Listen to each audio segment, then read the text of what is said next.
Hi guys, welcome back to Team G Productions. My name is Tom and I'm joined by Bryce Johnson. Lovely Bryce from Steamforged, and we're going to have a little bit of a discussion about the design process and the thinking that goes behind many of the design for your games here at Steamforged. Yeah. So, for those who don't know then, Bryce, can you explain your role at Steamforged and how you kind of came into the wargaming industry, the miniatures kind of realm?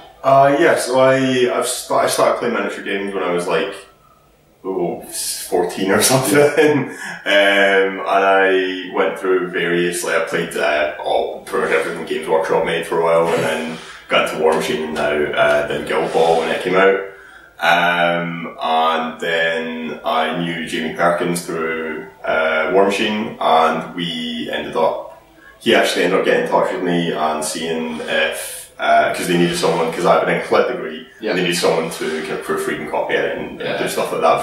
This is season one, you know. So how did that lead to design then? Go from proofreading to actually controlling the design of these models? So yeah, I am now a game developer, obviously, because I haven't actually said that yet. I am now a game developer, but basically just I started working more with Jamie, and this is back when Steamforged had like 8 employees or something, you know, like before Dark Souls. This is there's a very big watershed where Dark Souls got really big, and I basically just started working with them because obviously we were both pretty competitive miniatures gamers and had a kind of good understanding of how rules and balance work.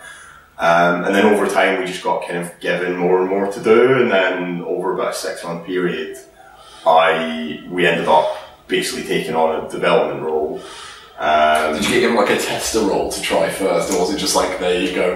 Yeah, the tester role was pretty much doing the job for like 3 months. See how it gets on, it'll be alright. Yeah, and then did that, and then after Dark Souls, we could actually afford to hire people. Yeah. So I got brought on then. So yeah, that's awesome. Is there that level of like fluidity within the industry you found, or Steamforged kind of unique in the way that they've had that big growth spurt that's allowed that upward mobility? It feels pretty unique. I've got to be honest. Like I can't think of another game company that's gone from where Guild Ball. I mean, Guild Ball was released in what, 2014, 2015. I'm gonna nod and say it's a lot. You know what I mean? We're talking like 3-4 years it's not been about for a long time. And now, like, you've seen our new office here, and it's huge, and we've got. There may or may not be a board of like amazing things. Yeah, it's great. I can't show you this because it's just like capturing. Yeah, it's great. But yeah, no. So Salt is going to be no.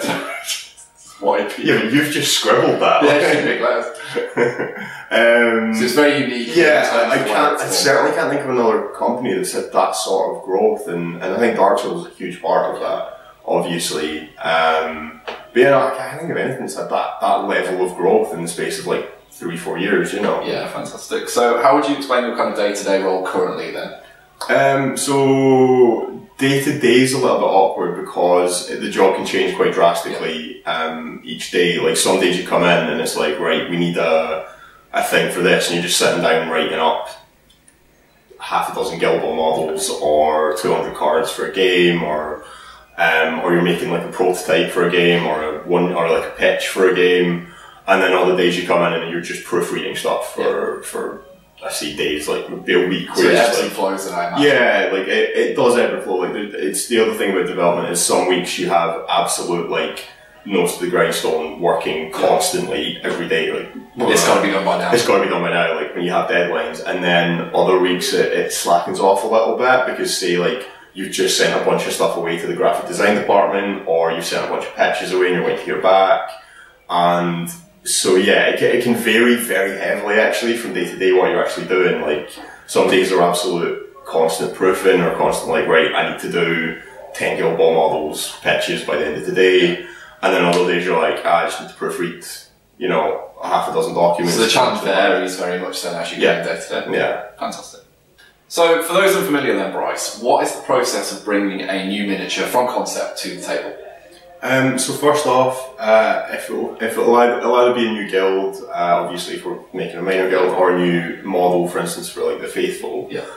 And one person basically will divvy it up among the dev team and be like, right, do you want to go away and work on the very first draft of this? Yeah. And then we'll take the first draft and we'll come back, and the dev team as a whole, or certainly now we're getting a bit more separated out in our roles. It would tend to be definitely Jamie Perkins and usually Matt and Sherwin would all have a sort of look at that model, and you sort of talk it over.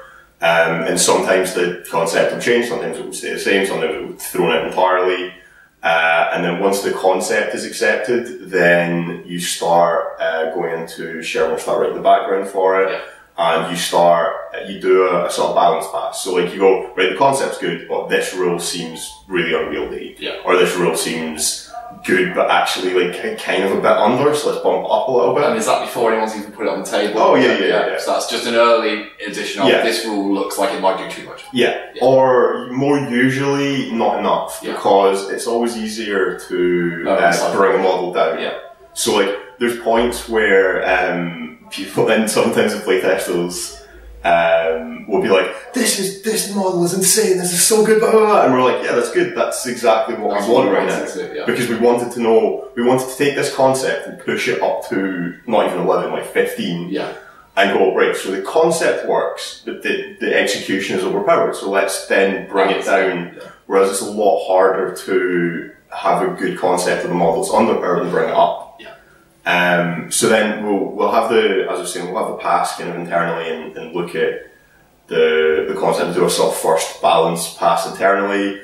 Then we'll play test it internally for a few weeks, and that just gets you the immediate stuff that doesn't become obvious. And you look at a model, then as soon as you put it on the table, you're like, oh, hold on, that's weird. And that's where you get the first shave of like, right, this is clearly dumb, so let's bring this down a bit.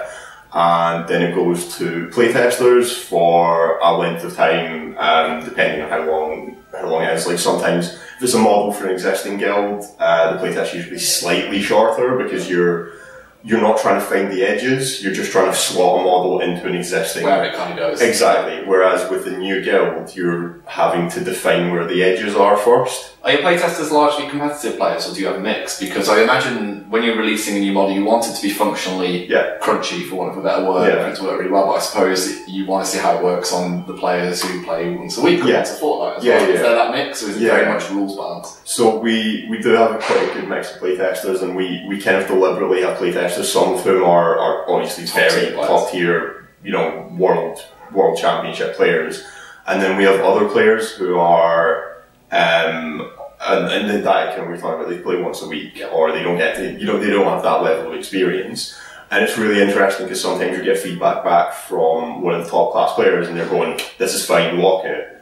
And one of the lower players, like one of the lower scale players is like, we can't beat this, we don't know how to do it, because maybe there is a workaround, but it's not obvious. But it's not obvious, and if you're a newer player, you maybe don't quite have the same skill to get the workaround in there. I imagine with wording as well, it might be useful to have like a less competitive player who won't, if they can't immediately grasp what other team does, it's good feedback to be able to receive. Absolutely, like that's really, really important. But it's also important to know who your playtesters are, because there were some playtesters where we'll get feedback back and they're going, this is perfect, and we're like, they're a really good player, and that means the model's underpowered because they like a challenge. That's not a guild that I play, so it's great, it's fine.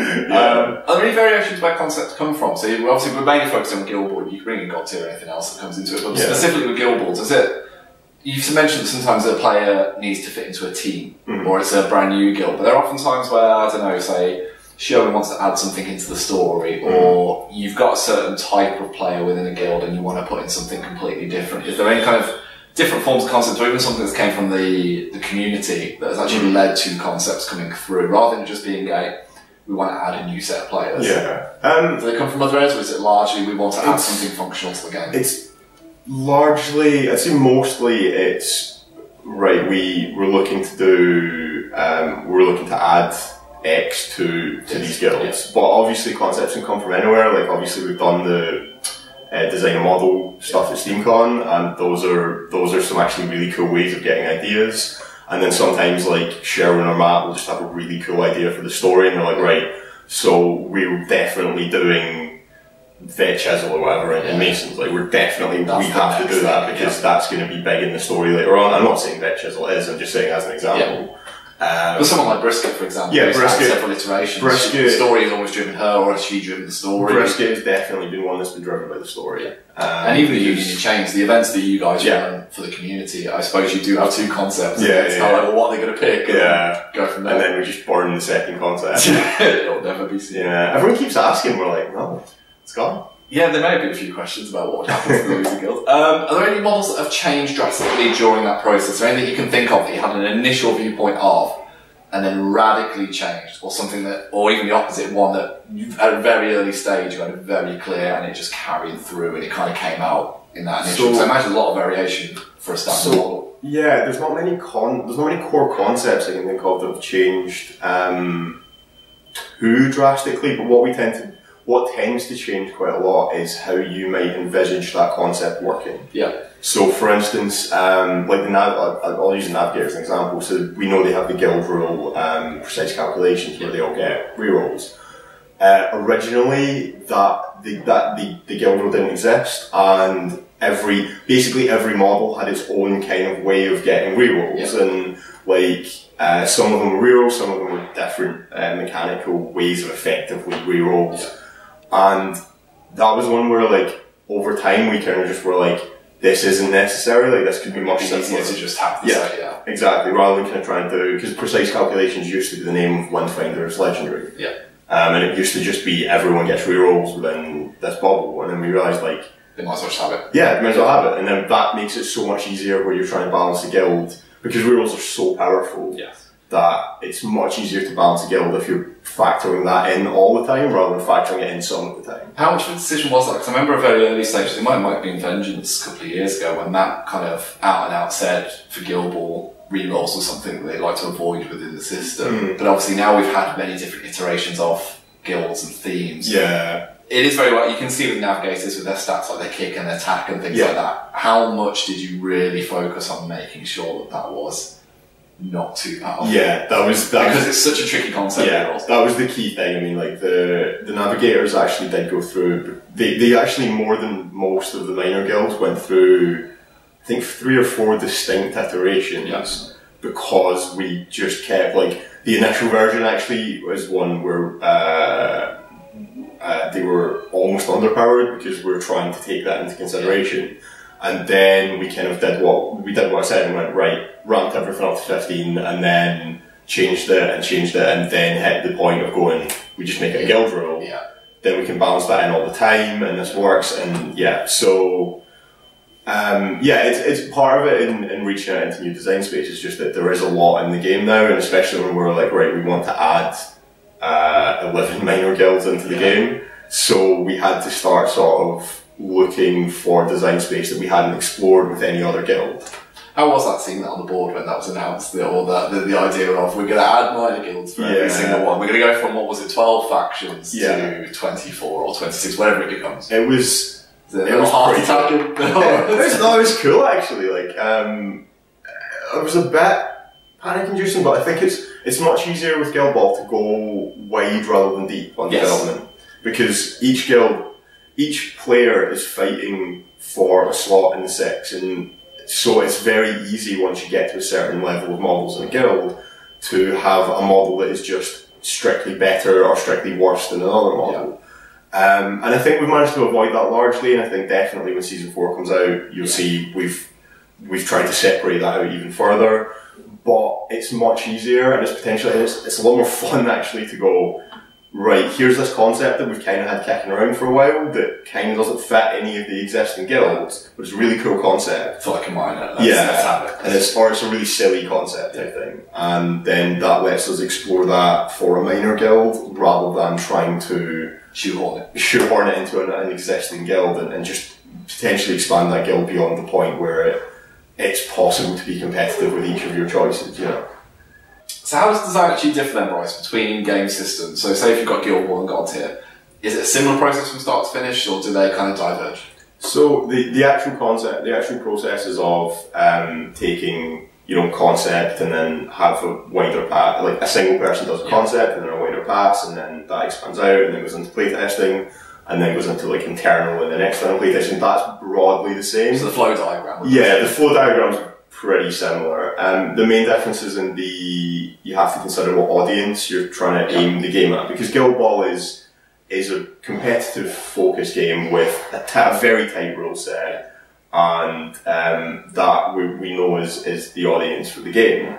Whereas God Tier, we're going a little bit for an audience that's a bit more casual, a bit more story driven almost, because while the story is obviously very important in Guild Ball, it doesn't necessarily affect a huge amount on the pitch. No, Guild Ball's a very, very clean game with a fantastic story. Right? Yes. So who happens to flesh out the characters? Yes. Whereas God Tier is very much based on this kind of legacy. Yeah, like the story is, I'd say whereas the story in Guild Ball and the game in Guild Ball are both good, both great, but they're separate, it's completely enmeshed in God Tier. And that's something you see once the campaign system starts kind of... So that is something naturally from the start you were constantly thinking, how will this then Yeah. And it's just, and that's the main thing, is you're just aiming it at a different audience slightly. And obviously I think the God Tier rules are also very tight, but it's not kind of aimed at that competitive tournament scene. You're not constantly got that in the back of your head. Yeah. So an important aspect, obviously with the industry at the moment, Bryce, is kind of diversity and social inclusion. How much does that actually feed into the design process, in the industry and for you? For me, it's something I keep in the forefront of my mind pretty much all the time, because I think that you're starting to see, like, the gaming industry for a very long time has been very white and male. Yeah. And stagnated upon that.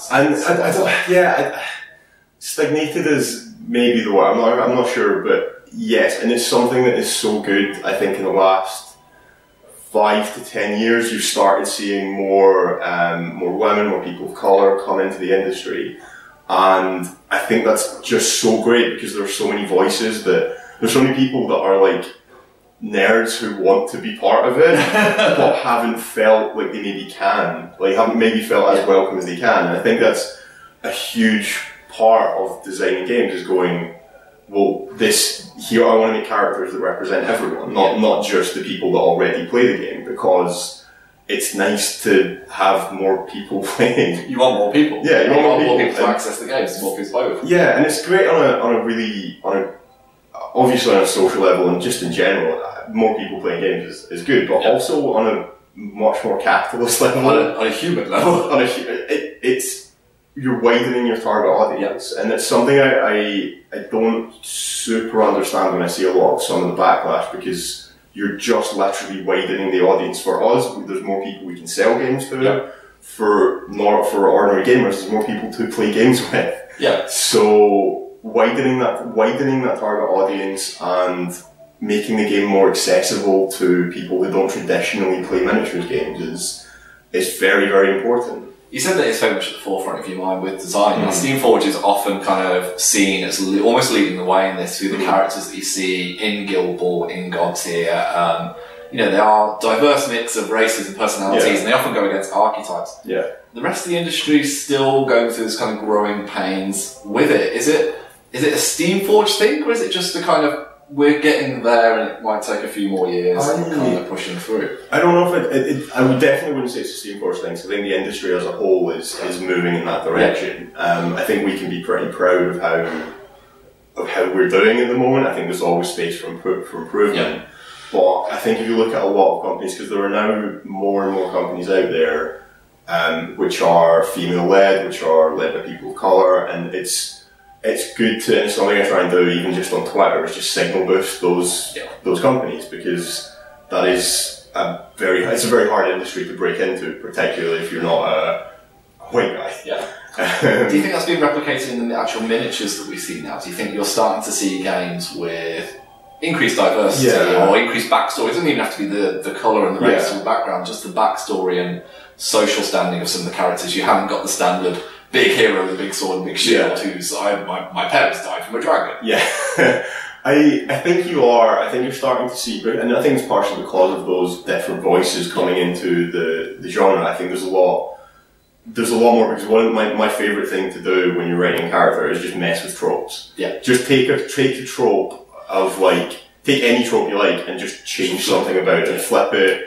If it's a traditionally male trope, make it female. If it's a traditionally female trope, make it male. Whatever. Just even very simple things like that can make a game feel much more diverse and much more interesting. You know. And I do think the rest of I do think the industry as a whole is on the right track, but I think we can definitely always do more to continue to push it along. Yeah, you can never stop pushing it. You know, if you ever sit back and rest in your laurels and think, we're doing enough, that's when you've lost, you know. I think there's always a healthy discussion about it at the moment within the industry. Sometimes unhealthy, admittedly, but largely I think the discussion is valuable. And I think at the end of the day, it's one of those things. Progress is happening. Yes. You don't want to make it into a big deal. Which side of history do you want to be on? Do you want to be on the progressive side? Yeah. You know, there is that kind of argument. Because it's moving forward whether you like it or not. Yeah, and I think that's true of the world in general.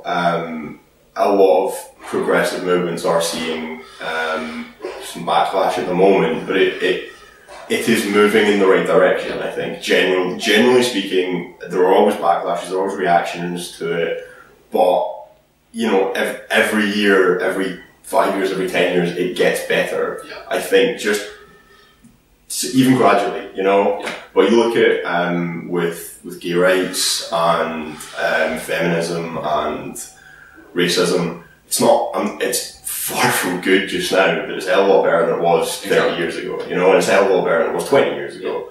And I think we're going to get there, but it will, of course, take time and effort from everyone involved. Yeah, and it's amazing to see it in such I don't say niche industry, because it's a big industry, but like an industry that is focused on gameplay and things like that, those kind of big concepts, you did naturally expect them to filter through, but it's nice to be able to kind of discuss that it does filter through. You know, sometimes you feel like it could be in a bubble. Yes. You mentioned archetypes earlier on. Actually, interestingly, if we focus on Guild Ball, for example, the Season 1 Guild Ball teams do conform to quite a lot of your standard fantasy archetypes. If we were to take like the Fisherman, for example, Captain Shark, your lithe, dodgy elf. Yeah. He is pretty much a wood elf, right? He pretty much is. Brisket in the Butchers, your sexy kind of female character who gets all the fans. You've got someone like Obulus, who's a very obvious kind of necromancer kind of character. Now, as the season has gone on, naturally you presume for expansion that those archetypes change and challenge, but actually, going to the Fishermen, for example, the Navigators really do seem to be a guild that are almost anti-archetype, whether deliberate or by accident. You've gone from having like Shark and Kraken and Siren, who very much kind of fit into old pigeonholes, to someone like Windfinder, who personality-wise seems to be, or Horizon. Yeah. You know, how did that come about? Really, is it Windfinder or Windfarer? Windfinder. There we go. Right, let's start. What's happening? I'm really happy actually to hear you say that, because I worked quite a lot in the first draft as a Navigators. All my work. I'll take that. That was very deliberate. Because as I say, for me personally, I like messing with tropes. I like just taking a trope and just changing something about it or playing with it. Was that your personality, or was that looking at those archetypes in the fish, or was it a bit of both?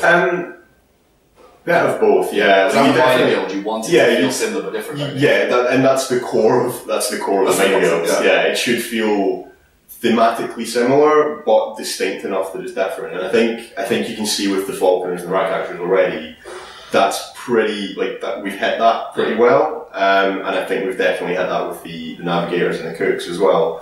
You can see Cooks. Say Cooks now. So excited. So how did that come across with those then? So how did you consider flipping those with someone like Windfinder? Because for those of you who don't know, could you give a very quick rundown of just Windfinder's general demeanour and she's basically what she is? She is the captain of the Navy. Yeah, she's kind of a boisterous pirate captain. No nonsense lady. No nonsense lady, yeah. With very much kind of a very loyal crew going into it, as you'd expect from your kind of pirate king character. So how do we go about with her look and her viewpoint and things like that? Was that something that was kind of came from an interesting piece of artwork, or was that just some traits that filtered through? That was just, if I'm honest, I just sat down and wrote it. I wanted to be like I was like, but I had obviously in my head how we've depicted. Did you look at Shark and Corsair? Yeah, I looked at Shark and Corsair, and even if you're going down the pirate route, Blackheart as well. And I was like, there's no women there, and I knew from the start I wanted to be a female captain. Yeah. I also,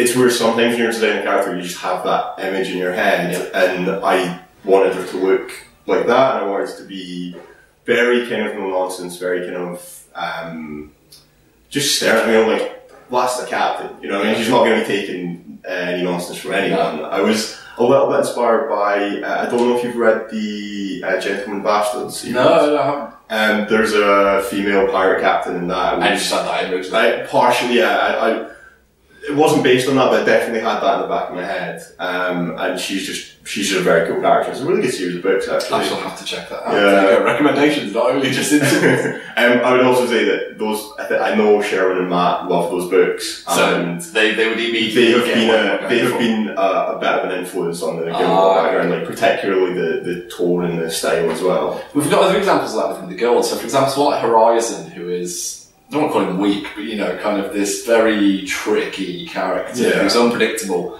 Again, the Fish already have Siren, who's that kind of weird and wonderful thing. Was it just a simple gender flip for this, or was it a case of like, personality-wise, it'd be interesting to see how this works or how this goes? That's an odd one. Horizon was just... it was just an amazing concept. He was just a smuggler, yeah. He was just a smuggler that we wanted to get in the game. And yeah, it definitely is something I like doing, is taking...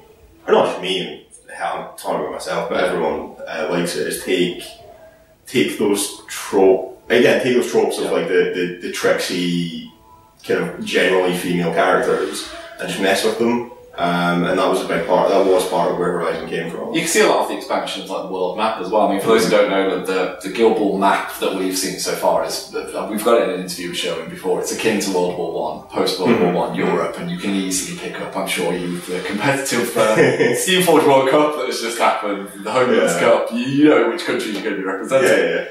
But obviously, those countries have been very much fleshed out. And I imagine the design process is now, well, what's happening in Indar or Sultarish people, how we're bringing them. Well, pirates, they'll be fine. We're definitely looking at expanding, because we have the current sort of the main continent. Yeah. But there is... there's a lot more off the edges of the map, and it's something that we're really trying to do, is bring those parts of the world into focus and bring characters in to go with that. Yeah. I mean, the interesting thing was Blackheart's a really good example. Yes. His kind of background was unknown, wasn't it, for a while, and then once he, spoilers, passed away, or has he? All that stuff. He was revealed Sultarish, and then that kind of led to us going, oh, there's a big pirate back down that way. So obviously that kind of filters in. What can we expect from the cooks with challenge to type? Anyone that jumps out for you there in terms of... have you seen the artwork? Am I allowed to say that I've seen the artwork? I've seen some bits. I've seen some bits. This is the hedgy part. Where we're just, it's like two spies trying to figure out what the other one knows. I think there's some really cool things there. I think there's two of the female characters particularly I really love as a kind of a tag team. And obviously they're it's a very distinct body types, which you don't often see in miniatures. Yes. I know what you are referring to. I'm dancing around the topic, but yeah, there are some interesting changes of body types and just looks that we haven't done in a lot of, you don't see a lot in miniatures gaming. Do you think that is a strong suit of Guild Ball, that you look at the table and don't want to just keep leaning on gender and race, but even physicality? You can have someone like Boar next to Ox, next to Boy, like having a young boy playing the game. It doesn't even have to be something expansive, something like that. Or having, you mentioned Chisel earlier on, how she has physically, or Cinder, the poses and the attitude changes. Do you think that's a real strong suit when you look at the game? I think that's really cool. I think it's one of the coolest things is the range of body types that we show in the game, and just try and sort of give someone, because it's always nice to look at a game and think, it looks like me. Right? And even down to, as you say, like there's very distinct, kind of very young people like Boiler, and then up to the massive big guys like Stave. And then there's someone like Hag. Someone like Hag and Granite and and Millstone is like buff as hell. She's great. Like I think her description of her, I think the art brief. What was that process? I think the art brief. It was like, she'd look like Ronda Rousey, but more. So what else was Granite's then? Former professional wrestler. Just like make her huge and buff. Make her brick. Pretty much. And it's just, I think it's just great. I think it's a really cool thing to do. And hopefully that's something that we continue to see progressing. And I think definitely Steamforged, what we said earlier on, does get picked up on it a lot in terms of being this kind of... Is there that thing in the office where it's like you see an article on, say, like, praising, like, Yeah, we are. We are progressive. There's a little bit of that where you're kind of like, oh yeah, we're doing good. I'll take that. Yeah, but again, as I said earlier, you can't ever take your foot off the gas. You can't ever rest on your laurels and continue to work hard, kids. Yeah, work hard, kids. Get an English lit degree. But yeah, I think that the second you start to slacken off and the second you start to take your foot off the gas is when you fall behind, and I don't want us to ever do that. I want us to... Plenty in the industry, isn't there, going for it as well. So and you start seeing even I think one of the best things is even like the biggest of companies like Game Workshop have started very much moving in that direction. Seeing like female Stormcast, she's so cool as well. It's awesome. And just seeing some of the characters come through, so you can see the ripple effects going through. Absolutely. Okay then, Bryce, we're going to finish off on something a little bit less kind of like deep and intensive. Where would you like to see kind of design and this process kind of develop in the next 5 years? How would you like to see that kind of change, or any developments you're looking forward to? I think in general, I'd like to see the community still invested in the game and still feel like they can be part of making the future of the game. Like I think the community run campaigns that we run every year, and when you came in today, I was actually proofing the concept for the first one, the one we're doing this year. He wasn't even on Facebook with Karen. But yeah, so I was proving that this year, and hopefully that's something that we'll continue to do. We'll keep doing like design and model sessions at design and model seminars at SteamCon. And just getting those external voices. Yeah, I really hope that the community still feels like they are part of Guild Ball. You know, it's not just a game you play; it's a game you're part of. Yeah. And I really hope that we can continue on and have that relationship and partnership with the community. It's a wonderfully wholesome note to end the interview on. Well, thank you very much, Bryce, for having me down. And if you've got any questions or anything you'd like to ask in the future, drop them in the comments below, and I'm sure we'll be able to get questions to Bryce and he can feedback. So thank you very much, guys.